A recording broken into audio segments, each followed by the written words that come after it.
आप सभी मित्रों को जय मसीह की यीशु सहाय। आप में से हर एक का आज के मनन में एक बार फिर से हार्दिक स्वागत है। मैं हूं आपका भाई अजीत होरो। मित्र, एक बार फिर से हम इन दिनों मनन कर रहे हैं मत कहिए श्रृंखला पर। ये वही पुरानी श्रृंखला है जिस पर हमने अपने प्रारंभिक दिनों में विचार किया था, लेकिन अब इस श्रृंखला में, जैसा कि मैंने कहा था, विषय वस्तु को और अधिक व्यापक बना दिया गया है। आपको नया प्रकाशन भी इसमें मिलेगा। तो मित्र, आइए आज के मनन को एक बार फिर से एंजॉय करें। मत कहिए से अर्थ है ऐसे वाक्यों या शब्दों का उच्चारण नहीं करना जो हमारे लिए हानिकारक हैं, या ऐसे शब्दों का उच्चारण करना जो हमारा परमेश्वर पसंद नहीं करता है। मित्र, कुछ ऐसे शब्द हैं जो कि मनोवैज्ञानिकों ने भी ढूंढा है, जिन्हें हम लो एनर्जी वर्ड या नेगेटिव वर्ड भी कह सकते हैं। यानी उनके उच्चारण मात्र से हमारा मनोबल टूट सकता है, हमारे चारों ओर की परिस्थितियां नकारात्मक हो सकती हैं। उदाहरण देता हूं, जैसे स्वयं को या किसी को नालायक कहना, मूर्ख कहना या निकम्मा कहना। मेरे मित्र, ये तो मात्र एग्जाम्पल है, लेकिन और बहुत सारी बातें इसमें हैं जिस पर अभी हम विचार करेंगे। यशायाह 57 और उसके 19 में सुने कि स्वयं परमेश्वर क्या कहता है, मैं ही मुंह के फल का सृजनहार हूं। It's very important. मैं ही मुंह के फल का सृजनहार हूं। मित्र, यह बहुत गंभीर बात है। यानी जो कुछ हम अपने मुंह से निकालते हैं उसे परमेश्वर फल में बदल देता है। एक उदाहरण आपको परमेश्वर के वचन से ही दूंगा। यहेजकेल 37वें अध्याय में हमें एक चर्चा मिलती है, और वो चर्चा है सूखी हड्डियों की तराई के बारे में। वचन बताता है कि परमेश्वर यहेजकेल नबी को वहां ले गया और उससे कहा, इन सूखी हड्डियों से भविष्यवाणी करके कह, हे सूखी हड्डियों, जी उठो। और वचन बताता है मित्र कि जब यहेजकेल नबी भविष्यवाणी करने लगा तो परमेश्वर ने उसके मुंह के वचन को फलीभूत कर दिया। यानी जैसा यहेजकेल नबी अपने मुंह से कह रहा था वैसा वहां होने लगा। यानी वे सूखी हड्डियां जी उठी। मित्र, इसलिए जो भी हम कहते हैं हमें ध्यान रखना चाहिए कि हम सोच समझ कर ही कहें। आपने बार बार सुना होगा लोगों से बोलते हुए, शुभ शुभ बोलो। लोग यूं ही नहीं कहते हैं। ऐसा कहने का बहुत बड़ा अर्थ है कि शुभ कहें तो आपके जीवन में भी शुभ होगा।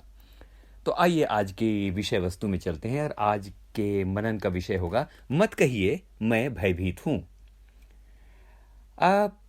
मित्र, अक्सर लोग ये कहते हुए पाए जाते हैं कि मुझे बहुत डर लगता है भाई, मुझे बहुत डर लगता है। हमारे आसपास मेरे मित्र, डर के बहुत सारे कारण हो सकते हैं। आर्थिक स्थिति, बीमारी, बच्चों का भविष्य, नौकरी, विवाह की अनिश्चितता, जादू टोना, विरोधियों का षड्यंत्र वगैरह वगैरह। कई बार तो हमारे जीवनों में यह भय इतना हावी हो जाता है कि हम ठीक से कुछ और सोच ही नहीं सकते। मैंने किसी पश्चिमी चिंतक को सुना तो उसने कहा कि बहुत अधिक भय की स्थिति में ना आप भाग सकते हैं और ना आप उस परिस्थिति से लड़ सकते हैं। आप निष्क्रिय हो जाते हैं भय की हालत में।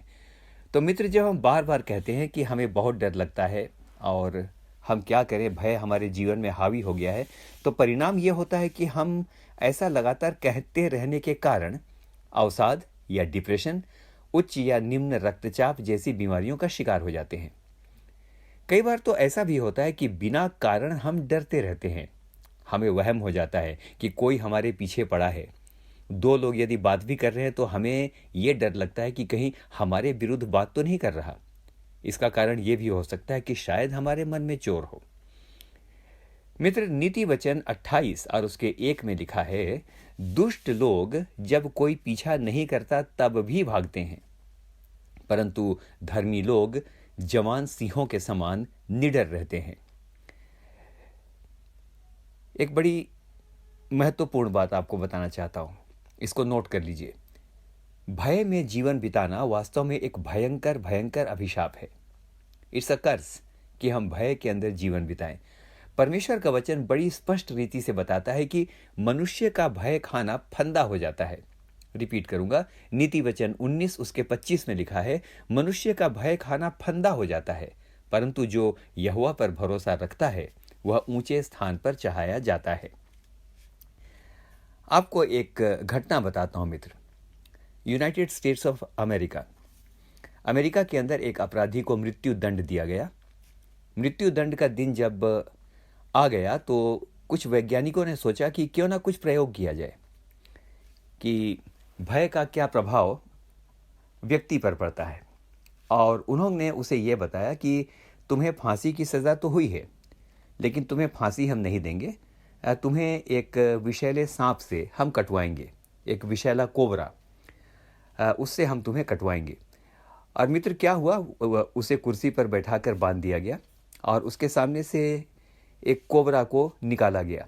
सांप रेंगता हुआ वो कहीं चला गया, लेकिन उस अपराधी ने सांप को अपनी आंखों से देख लिया था कि दिखने में वो कितना भयंकर लग रहा है। और वैज्ञानिकों ने फिर से उससे कहा कि यही सांप तुम्हें काटेगा। फिर उन्होंने क्या किया मित्र कि उन्होंने उस आदमी की आंखों में पट्टी बांधी और उसके बाद उसके पाँव में बस उन्होंने एक काम किया, 2 सुइयां चुभोई, बस सिंपली 2 सुइयां। और चुभाने के बाद उन्होंने उसके शरीर का परीक्षण करना शुरू किया। मित्र आपको सुन करके बड़ा अजीब सा लगेगा, लेकिन ऐसा हुआ। थोड़ी ही देर के अंदर उस अपराधी के शरीर में बहुत सारी प्रतिक्रियाएं होने लगीं। It was a chemical reaction of his body. और थोड़ी ही देर के बाद, लगभग करीब 15 मिनट लगा होगा, वो छटपटाता रहा और अंत में हृदय गति रुक जाने की वजह से उसकी मृत्यु हो गई। तो इसका विश्लेषण जब किया गया तो वैज्ञानिकों ने विश्लेषण में ये निकाला कि डर के मारे उसने जो यकीन कर लिया, डर की वजह से उसके यकीन ने उसकी बॉडी में वही इफेक्ट पैदा किया जो कि एक जहर का इफेक्ट हो सकता है। लेकिन बाद में चेक किया गया कि उसके लहू में जो भी टॉक्सिन है या जो भी जहर है वो क्या है। तो बाद में पता चला कि उसके यकीन के कारण, उसके विश्वास के कारण, उसके डर के कारण उसके शरीर ने इतने टॉक्सिन्स पैदा कर दिए थे कि वो किसी व्यक्ति को मार डालने के लिए काफ़ी थे। बेशक वो सांप का जहर नहीं था, लेकिन वो टॉक्सिन इतना हानिकारक हो गया था, ये इतना ज़्यादा उसके शरीर में फैल गया था कि उसकी मृत्यु हो गई। मित्र, ये है डर का परिणाम। आइए अब और थोड़ी गहराई में चलते हैं। तो वचन के अनुसार वास्तव में भय की उत्पत्ति कब होती है? When do we fear? हमको कब डर लगता है? तो वचन को यदि आप देखें तो वचन के अनुसार डरने का या भय का मुख्य कारण है पाप या अधर्म। आदम और हवा भय रहित थे, बड़े आराम से घूमते थे, है ना। उनके मन के अंदर किसी प्रकार का द्वंद्व या किसी प्रकार का भय नहीं था। लेकिन जब उन्होंने आज्ञा का उल्लंघन किया तो भय आया। और इसीलिए आदम ने कहा कि जब मैंने तुझे देखा तो डर गया। डर शब्द वहाँ पर पहली बार आया है उत्पत्ति की पुस्तक में, डर गया और इसीलिए मैं छिप गया हूँ। तो मित्र, यदि हमारे जीवन में कुछ गड़बड़ है तो निश्चित रूप से हमें डर लगेगा, निश्चित रूप से हमें डर लगेगा। अपने विवेक को शुद्ध रखिए, पाप और लज्जा की गुप्त बातों से बचे रहिए। कोई भय का कारण आपके पास नहीं आएगा। हमें डरने की आवश्यकता नहीं है, क्योंकि यशायाह 41:10 में लिखा है, मत डर क्योंकि मैं तेरा परमेश्वर हूँ। इधर उधर मत ताक क्योंकि मैं तेरा परमेश्वर हूँ। मित्र, इस बात को परमेश्वर को कहना पड़ा, इधर उधर मत ताक, यानी वो जानता है कि डर की हालत में हम इधर उधर ताकते हैं। कहीं ना ताकें, मात्र परमेश्वर की ओर देखें। एक वचन और सुने, बहुत अच्छा आपको लगेगा। 2 तिमुथियुस 1 उसके 7 में लिखा है, क्योंकि परमेश्वर ने हमें भय की नहीं पर सामर्थ्य और प्रेम और संयम की आत्मा दी है। मित्र, मनोविज्ञान के अनुसार डरना हमारी सोचने की शक्ति को कम करता, हमारी शांति को समाप्त करता और एक प्रकार से हमें पंगु या अपाहिज बना देता है। जैसा मैंने शुरू में कहा था ना कि बहुत अधिक भय की स्थिति में आप ना भाग सकते हैं, ना आप परिस्थितियों से लड़ सकते हैं, आप पंगु बन जाते हैं। तो आज के दिन कहना चाहता हूँ मेरे मित्र, आज के मनन के विषय को रिपीट करना चाहता हूँ, बार बार अपने मुंह से कहना छोड़िए कि मुझे डर लगता है, क्योंकि परमेश्वर हमारे मुंह के फलों का सृजनहार है।